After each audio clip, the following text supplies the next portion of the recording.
ಇವಳು ಮತ್ತೆ ವಾಪಸ್ ಬಂದೇ ಬರುತ್ತೆ ಮಾರಾಯ.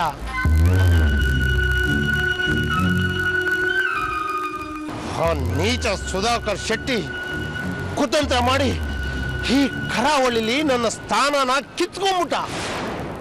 ಅದನ್ನ ವಾಪಸ್ ತಂದ್ಕೊಟ್ರೆ ಬಿಡಪ್ಪ.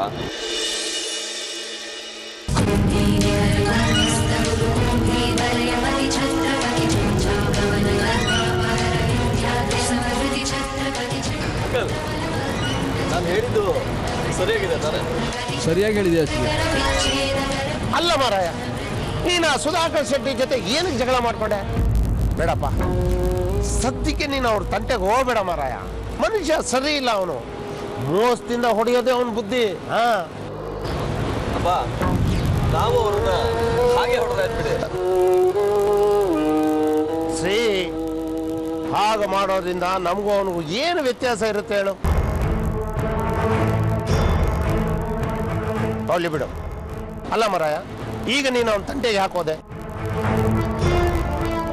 ಅಪ್ಪ, ನಾನು ಅವನಿಗೆ ಹೊಡೆಯಕ್ಕೆ ಹೋಗ್ಲಿಲ್ಲ.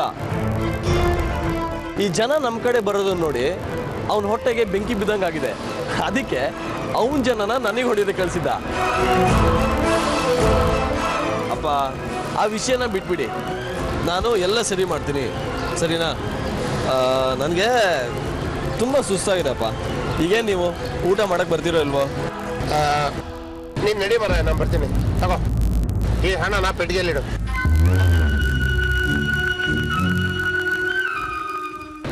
ಪಾರ್ಥ, ಬಾ ಮಾತಾಡೋಣ.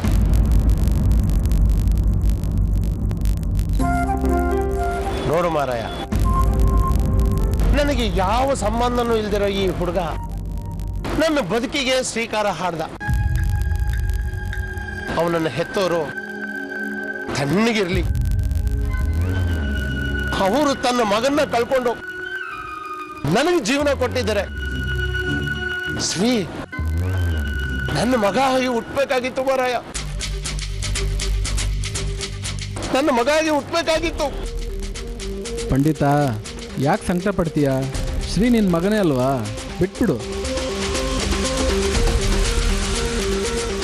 ನಾನೀಗ ಯಾರ ಪರ ಇರಬೇಕು? ಶಾಂತನನ್ ಪರಾನ, ಶಾರದನ್ ಪರಾನ, ರಾಧಿಕನ್ ಪರಾನ?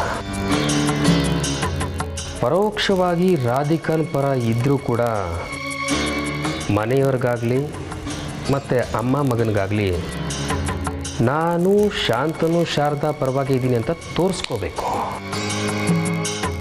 ಇಲ್ಲ ಅಂದರೆ ಶಾಂತನು ಶಾರದಾಗೆ ನನ್ನ ಮೇಲೆ ಅನುಮಾನ ಬಂದ್ಬಿಡುತ್ತೆ.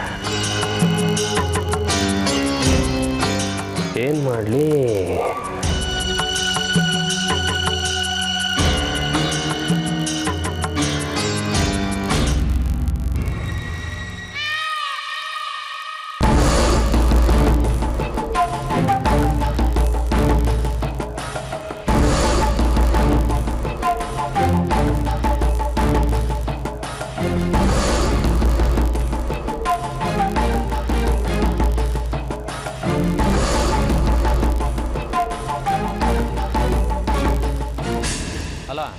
ರಾಧಿಕಾ ಅಷ್ಟೊಂದು ಹಾರಾಡ್ತಾ ಇದ್ರು, ಅವಳನ್ನ ತಡೆಯೋದಕ್ಕೆ ಯಾರಿಗೂ ಆಗ್ಲಿಲ್ವಾ? ತಡೆಯೋದ ಪ್ರದೀಪ? ಎಷ್ಟು ಕೆಟ್ಟದಾಗಿ ನಡ್ಕೊಂಡ್ಲು ಗೊತ್ತಾ ಅವಳು? ನಾನೇನಾದ್ರೂ ಇದ್ದಿದ್ರೆ ಅವಳು ಕೆನ್ನೆಗೆ ಬಾರಿಸ್ತಾ ಇದ್ದೆ. ಅದಂತೂ ಸಾಧ್ಯನೇ ಇರ್ತಾ ಇರ್ಲಿಲ್ಲಮ್ಮ. ಕಾಳಿ, ಭದ್ರಕಾಳಿ ಆಗ್ಬಿಟ್ಟಿದ್ಲಿ ಇವತ್ತು ಅವಳು. ಭದ್ರಕಾಳಿ ಅಲ್ಲ, ಅದು ಹುಚ್ಚುತನ. ಅವಳು ಆಡಿದ ಹಾಗೆ ಆಡೋದಕ್ಕೆ ಬಿಟ್ಟಿದೀವಲ್ಲ, ನಮಗೆ ಬುದ್ಧಿ ಇಲ್ಲ. ನೋಡಮ್ಮ ತಾಯಿ, ಈ ಮನೆಯಲ್ಲಿ ಇದು ನಿನ್ನ ಜಾಗ, ನೀನು ಇಲ್ಲಿ ಹೀಗೆ ಇರಬೇಕು ಅಂತ ಈ ಮನೆಯಲ್ಲಿ ಹೇಳೋರೇ ಇಲ್ವಲ್ಲ. ಅದಕ್ಕೆ ಹದ್ದು ಮೀರಿ ನಡ್ಕೋತಾ ಇದ್ದಾಳ ಅವಳು. ಶಾಂತನು ಮತ್ತೆ ಶಾರದಾ ಅವರು ಈ ಮನೆಗೆ ಎಷ್ಟೆಲ್ಲ ಸಹಾಯ ಮಾಡ್ತಾ ಇದ್ದಾರೆ.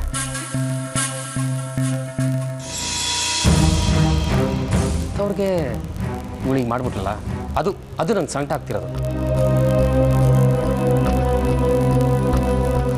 ಒಂದು ವೇಳೆ ಶಾರದಾ ಏನಾದರೂ ಶಾಂತನಿಗೆ ಈ ವಿಷಯ ಹೇಳ್ಬಿಟ್ರೆ? ಹೇಳ್ದೆ ಇರ್ತಾಳ ಪ್ರದೀಪ್. ಖಂಡಿತವಾಗ್ಲೂ ಹೇಳ್ತಾಳೆ. ಇನ್ ಶಾಂತನು ಬಂದು ಏನೇನ್ ಮಾಡ್ತಾನೋ ಭಯ ಆಗ್ತಾ ಇದೆ. ಭಯ ಯಾಕೆ ದೊಡ್ಡಮ್ಮ? ಅವನು ಬುದ್ಧಿವಂತ, ತಿಳುವಳಿಕೆ ಇರೋನು. ಹುಚ್ಚಿಗೆ ಮಾಡಿದಾಳೆ ಅನ್ಕೊಂಡು ಸುಮ್ಮನಾಗ್ತಾನೆ, ತಲೆ ಕೆಡಿಸ್ಕೊಳ್ಳೋದಿಲ್ಲ. ಇನ್ನೊಂದ್ಸಲ ನನ್ನನ್ನು ಹುಚ್ಚಿ ಅಂತ ಯಾರಾದ್ರೂ ಕರೆದ್ರೆ ಪರಿಣಾಮ ಚೆನ್ನಾಗಿರೋದಿಲ್ಲ.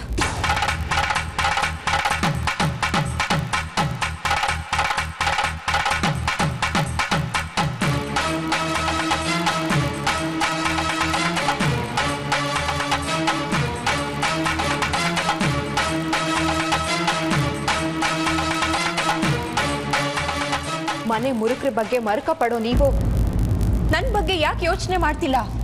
ನಿನ್ ಬಗ್ಗೆ ಯೋಚನೆ ಮಾಡೋದಕ್ಕೆ ಏನಿದೆ ರಾಧಿಕಾ? ಎಲ್ಲ ಕಣ್ಮುಂದೆ ಕಾಣಿಸ್ತಾನೆ ಇದೆಯಲ್ಲ, ನಮ್ಗೇನ್ ಕಣ್ಣಿಲ್ವಾ? ಬೆನ್ ಹಿಂದೆ ನಡೀತಾ ಇರೋದೆಲ್ಲ ನಿಮ್ ಕಣ್ಣಿಗೆ ಕಾಣಿಸ್ತಿಲ್ವಲ್ಲ ಭಾವ? ಅಲ್ಲಿ ನಡೆದಿರೋದು ಏನು ಅಂತ ನಿಮ್ಗೆ ಗೊತ್ತಾದ್ರೆ ನೀವ್ ಹೀಗೆ ಮಾತಾಡೋದಿಲ್ಲ.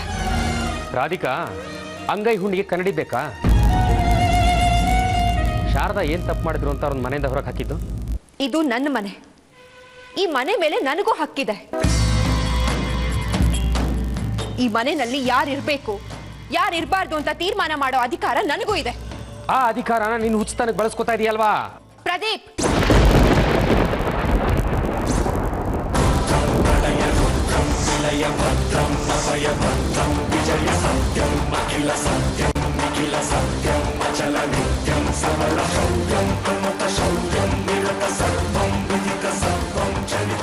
ಇನ್ನೊಂದ್ಸಲ ನನ್ನ ಹುಚ್ಚಿ ಅಂತ ಕರೆದ್ರೆ ನಾನು ಮಾತ್ರ ಸುಮ್ಮನೆ ಇರೋದಿಲ್ಲ. ರಾಧಿಕಾ, ಅವನನ್ನ ಹೆಸರು ಕರೆಯಷ್ಟು ಧೈರ್ಯ ಅಂತ ನಿನಗೆ? ಅತ್ತಿಗೆ ಅನ್ನೋ ಪ್ರೀತಿ ಇಲ್ಲದೆ ಇರೋರ್ ಹತ್ರ ಇನ್ ಹೇಗ್ ಮಾತಾಡ್ಬೇಕು ಮಾವ?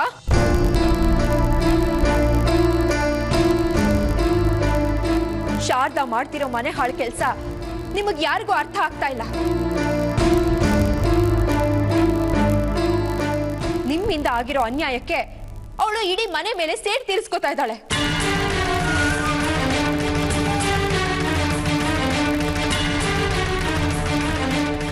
ನನ್ನನ್ನ ಈ ಮನೆಯಿಂದ ಹೊರಗೆ ಹಾಕಿ ಈ ಮನೆಯಲ್ಲೇ ಅವಳು ಟಿಕಾಣಿ ಹುಡ್ಬೇಕು ಅನ್ನೋದು ಅವಳ ಉದ್ದೇಶ. ಇದೆಲ್ಲ ನಿಮಗ್ ಯಾಕೆ ಅರ್ಥ ಆಗ್ತಿಲ್ಲ?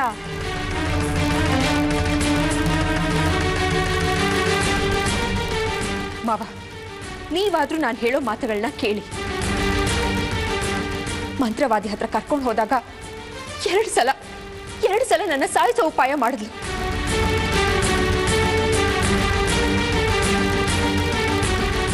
ಆದ್ರೆ ಅದಾಗ್ಲಿಲ್ಲ. ಅದಕ್ಕೆ ಕಿಡ್ನಾಪ್ ಮಾಡಿಸಿದ್ಲು.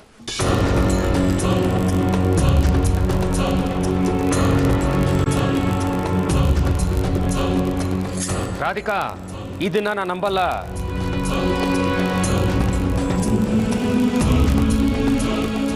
ನಿನ್ನನ್ನು ಸಾಯಿಸೋ ಉದ್ದೇಶ ಅವ್ರಿಗಿದ್ದಿದ್ರೆ ಕಿಡ್ನಾಪ್ ಮಾಡಿಸ್ದಾಗಲೇ ಸಾಯಿಸಬಹುದಾಗಿತ್ತಲ್ಲ. 15 ಲಕ್ಷಕ್ಕೆ ಆಸೆ ಪಡ್ತಾ ಇದ್ರು. ನೀನ್ ಯೋಚನೆ ಮಾಡ್ತಿರೋದು ಸರಿ ಇಲ್ಲ. ಶಾರದಾನೆ ಕಿಡ್ನಾಪ್ ಮಾಡಿಸಿದ್ದು ಅಂತ ಅವರೇ ಮಾತಾಡ್ಕೋತಾ ಇದ್ರು. ಅದನ್ನ ನಾನು ಕೇಳಿಸ್ಕೊಂಡಿದ್ದೀನಿ. ಅಷ್ಟೇ ಅಲ್ಲ, ನಾನು ಊರಿಗೆ ಹೋದಾಗ ಈ ಶಾಂತನು ಪ್ರಣವ್ಗೆ ದುಡ್ಡು ಕೊಟ್ಟು ನನ್ನ ಸಾಯಿಸೋದಕ್ಕೆ ಹೇಳಿದಾನೆ. ಇದಕ್ಕೆಲ್ಲದಕ್ಕೂ ಕಾರಣ ಶಾರದಾನೆ. ನಿನ್ ಮಾತನ್ನ ನಾವ್ ಯಾರು ನಂಬಲ್ಲ. ನೀವು ನಂಬಿದ್ರೆ ನಂಬಿ, ಬಿಟ್ರೆ ಬಿಡಿ. ಇದೇ ಸತ್ಯ. ನನಗಾಗ್ತಿರೋ ಸಮಸ್ಯೆಗಳಿಗೆಲ್ಲ ಅವಳೇ ಕಾರಣ. ನೋಡಿ, ಜಾಸ್ತಿ ಮಾತ್ಬೇಡ. ಇನ್ ಮುಂದೆ ಅವಳು ಈ ಮನೆಯಲ್ಲಿ ಕಾಣಿಸ್ಕೋಬಾರ್ದು ಅಷ್ಟೇ.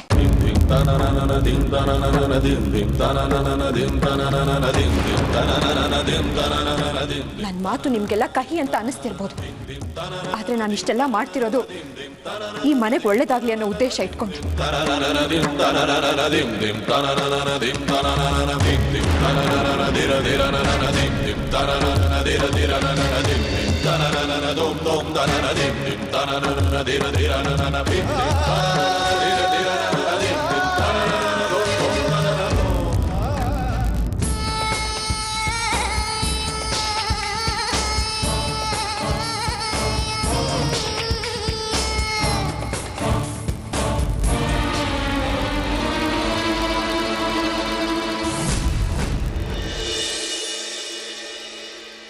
ಅವಳಿಗೆ ಖಂಡಿತ ಒಳ್ಳೇದಾಗಲ್ಲ.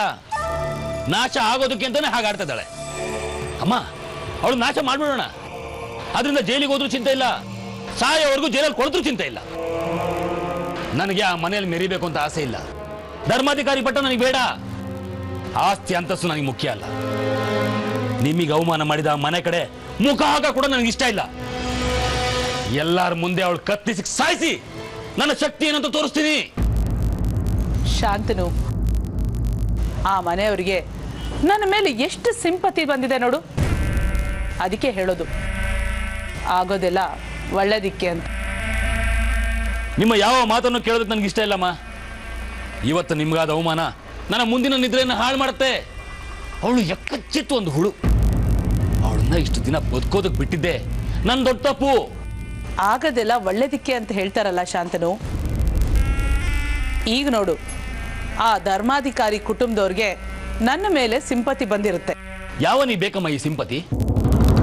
ನಿಮ್ಮ ಗೌರವಕ್ಕೆ ಧಕ್ಕೆ ತಂದ ರಾಧಿಕಾ ಜೀವ ತೆಗಿತೀನಿ, ಅದು ಆ ಮನೆಯವ್ರ ಮುಂದೆನೆ. ನಾನೆಂತ ರಾಕ್ಷಸ ಅನ್ನೋದು ಆ ಮನೆಯವ್ರಿಗೆ ಗೊತ್ತಾಗ್ಲಿ. ಸಾಕಮ್ಮ, ಇಲ್ಲಿಗೆ ಕಣ್ಣ ಮುಚ್ಚಲಾಟ ಸಾಕು. ನನಗೂ ಹಿಂದಿನಿಂದ ಹೋರಾಡಿ ಹೋರಾಡಿ ಸಾಕಾಗಿ ಹೋಗಿದೆ.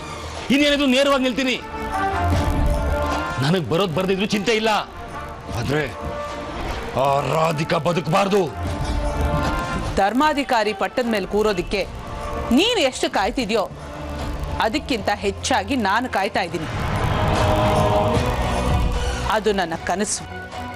ನನ್ನ ಕನಸನ್ನ ಈಡೇರಿಸ್ಕೊಳ್ಳೋಕೆ ನಾನಿಂತ ಎಷ್ಟು ಅವಮಾನಗಳಾದರೂ ಅದನ್ನು ಸಹಿಸ್ಕೊಳ್ಳೋದಿಕ್ಕೆ ತಯಾರಾಗಿದ್ದೀನಿ. ಶಾಂತನು, ಮತ್ತೆ ನಾನು ಆ ಮನೆಗೆ ಹೋಗಬೇಕು. ಸಾಧ್ಯನೇ ಇಲ್ಲಮ್ಮ. ನಾನು ಆ ಮನೆ ಕಾಲಿಡೋದಿಲ್ಲ. ನಿಮಗೆ ಅವಮಾನ ಆದ ಆ ಜಾಗದಲ್ಲಿ ನಾವು ಒಂದು ಕ್ಷಣ ಕೂಡ ಇರೋದಿಲ್ಲ. ಬದುಕಲ್ಲಿ ಅವಮಾನಗಳನ್ನ ಸಹಿಸ್ಕೊಂಡ್ರೇನೆ ನಾವೇನಾದರೂ ಸಾಧಿಸೋಕ್ಕಾಗೋದು. ನಾಳೆ ಬೆಳಗ್ಗೆ ನಾವಿಬ್ರು ಆ ಮನೆಗೆ ಹೋಗ್ತಾ ಇದ್ವಿ. ಅಲ್ಲಿ ಮತ್ತೊಂದಷ್ಟು ಅವಮಾನಗಳಾಗುತ್ತೆ, ಅದನ್ನು ಕೂಡ ನಾನು ಸಹಿಸ್ಕೋತೀನಿ. ರಾಧಿಕಾ ಪ್ರಾಣ ತೆಗಿಯೋ ಕೆಲಸನ ಸ್ವಲ್ಪ ದಿನದ ಮಟ್ಟಿಗೆ ಮುಂದೆ ಹಾಕೋಣ.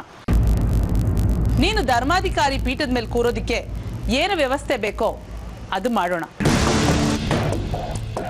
ಆ ಕೆಲ್ಸದ ತಯಾರಿ ಮುಗಿದ ಮೇಲೆನೆ ಮತ್ತೆ ನಾನು ಈ ಮನೆಗೆ ಬರೋದು.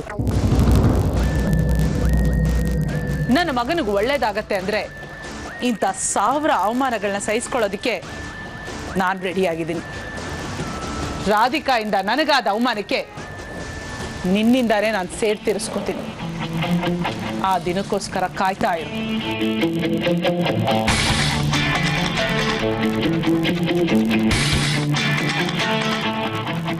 ರಾಧಿಕಾ, ಅಂತೂ ನಿನಗೆ ಕೊನೆಗಾಲ ಬಂತು. ವಿಷು ಹತ್ರ ಹೋಗೋದಕ್ಕೆ ಕೌಂಟ್ ಡೌನ್ ಸ್ಟಾರ್ಟ್ ಮಾಡ್ಕೊ.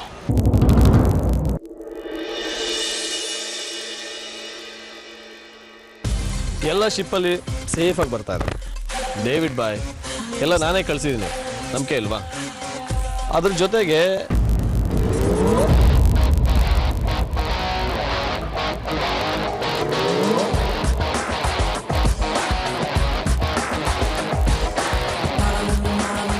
ಇವಳ ಬಂದ್ಲು ಕೈಗೆ ಏನಾದ್ರು ಸಿಕ್ಕಾಕೊಂಡ್ರೆ ಸಿನಿಮಾ ಪಾರ್ಕು ಅಂತ ತಲೆ ತಿಂತಾಳೆ. ಡೇವಿಡ್ ಬಾಯ್, ನಾನು ನಿಮಗೆ ಆಮೇಲೆ ಕಾಲ್ ಮಾಡ್ತೀನಿ.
ಎಲ್ಲಿದ್ರು ಕಂಡಿಡಿತೀಯಲ್ಲೇ.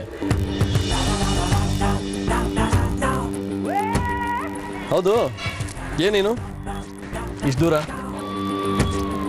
ಇಷ್ಟು ದೂರ ಸಾಕಾ?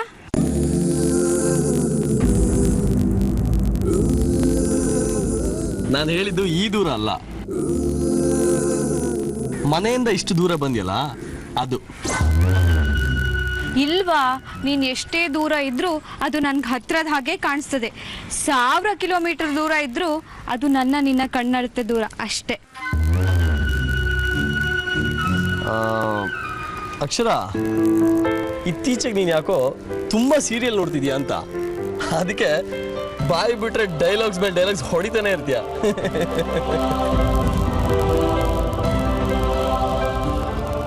ನಾನು ಆಡೋ ಪ್ರತಿ ಮಾತಲ್ಲೂ ಅರ್ಥ ಇರುತ್ತೆ ಶ್ರೀ, ಆದ್ರೆ ಕೆಲವರಿಗದು ಕಾಣಿಸೋದೇ ಇಲ್ಲ.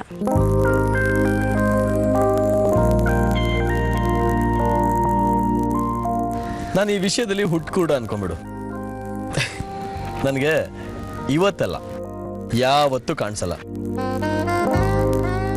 ಒಂದಲ್ಲ ಒಂದಿನ ನೀನ್ ಪ್ರೀತಿಗೆ ಸೋಲ್ತೀಯ ಶ್ರೀ. ಈ ಪ್ರೀತಿಗೆ ಬೀಳ್ದೆ ಇರೋ ಹಾಟು ಎಲ್ಲೂ ಇಲ್ಲ. ನಿಂಗೆ ನನ್ ಮೇಲೆ ಮನ್ಸಿದೆ, ಆದ್ರೆ ಅದು ನೀನ್ ತೋರಿಸ್ಕೊಳ್ತಾನೆ ಇಲ್ಲ. ನೋವೇ ನೋಡಕ್ಷರ, ಪ್ರೀತಿ ಗೀತಿ ಇತ್ಯಾದಿ ನಮಗೆ ಆಗ್ಬರಲ್ಲ. ಹಾಗಂತ ಅಖಂಡ ಬ್ರಹ್ಮಚಾರಿ ಆಗಿರ್ತೀನಿ ಅನ್ಕೋಬೇಡ. ಯಾರೋ ಒಬ್ರು ನನಗೋಸ್ಕರ ಕಾಯ್ತಾ ಇದಾರೆ ಅನ್ನೋ ಸ್ಟ್ರಾಂಗ್ ಫೀಲಿಂಗ್ ನನಗೆ ಯಾವತ್ತೂ ಇದೆ. ನಿನ್ಗೆ ಯಾರಾದ್ರೂ ಕಾಯ್ತಿದ್ದಾರೆ ಅಂದ್ರೆ ಅದು ನಾನ್ ಮಾತ್ರ. ನೀನ ಸಾಧ್ಯನೇ ಇಲ್ಲ. ಮತ್ತೆ ಯಾರನ್ನಾದ್ರೂ ಇಷ್ಟಪಡ್ತಿದ್ಯಾ? ನಾನು ಅವಳನ್ನು ಪ್ರೀತಿಸ್ತಾ ಇದ್ದೀನೋ ಅಥವಾ ಅವಳು ನನ್ನನ್ನು ಆರಾಧಿಸ್ತಿದ್ದಾಳೋ ಗೊತ್ತಿಲ್ಲ. ಆದರೆ ಎಲ್ಲೋ ಒಂದು ಕಡೆ ಅವಳು ನನ್ನನ್ನು ಕಾಯ್ತಾ ಇರೋದು ಮಾತ್ರ ಸತ್ಯ. ಒಂದಲ್ಲ ಒಂದಿನ ನಾನು ಅವಳನ್ನು ಸೇರ್ತೀನಿ. ಅಕ್ಷರ, ಅವಳು ನನಗೆ ಅವಾಗ ಕನಸಲ್ಲಿ ಬರ್ತಾ ಇರ್ತಾಳೆ, ಆದರೆ ಅವಳ ಮುಖನೇ ಕಾಣಿಸಲ್ಲ.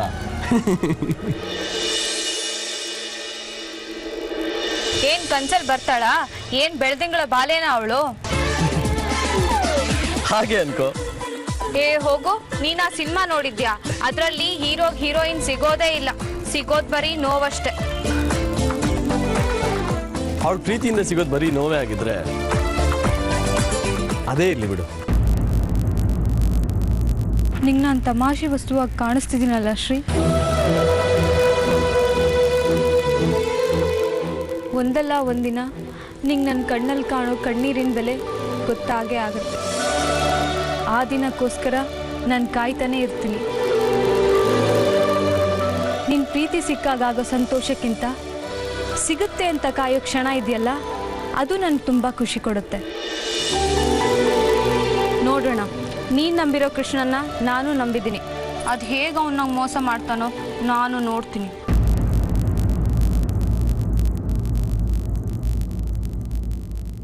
ಶ್ರೀ,